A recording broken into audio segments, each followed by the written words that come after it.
Right now, President Biden expected to announce a ban on Russian oil imports in the next hour. It's one of the few sanctions that has not been imposed by nations for Russia's invasion of Ukraine. And Joe Khalil is joining us now live from Capitol Hill. And Joe, already you have reaction. You've already spoken with the head of the Senate Armed Services Committee. What did he say?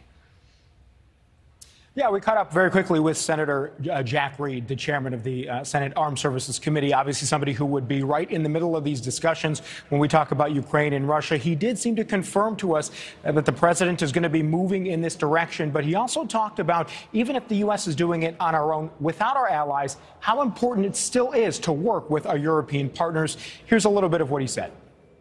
I think there was strong bipartisan support, but I think also the White House work closely, as they have with all of our allies, to assess the impact and made a decision, apparently, that they're going to stop purchasing Russian oil. I support the decision, but that's just one aspect of a very complicated situation.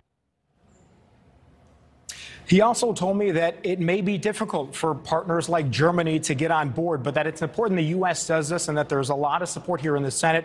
Remember, the White House, just as of a couple hours ago, was not willing to make this leap. The Senate and the House were. They were going to move no matter what on bills to do this. So it seems that that pressure may have also moved the president, and we expect to hear from him in about an hour or so. Ruta. And what about the talks with other countries, with allies, with NATO countries and the Europeans? I mean, you have to assume that that's been the discussion behind the scenes for a while, right? That's certainly the case. I mean, we heard Secretary of State Antony Blinken over the weekend say that the U.S. was hesitant to move forward with a ban on Russian oil and gas unless we were going to do so with our partners. Now, remember, this is going to impact gas prices here in the United States, but it's going to impact European prices even more. They account about 30% or so of all gas and oil and energy that comes into Europe is coming from Russia. So whatever pain we're going to be feeling here in the U.S., they are going to be feeling it much more. Clearly, that's why you've got countries like Germany and France and others that are more hesitant to do this.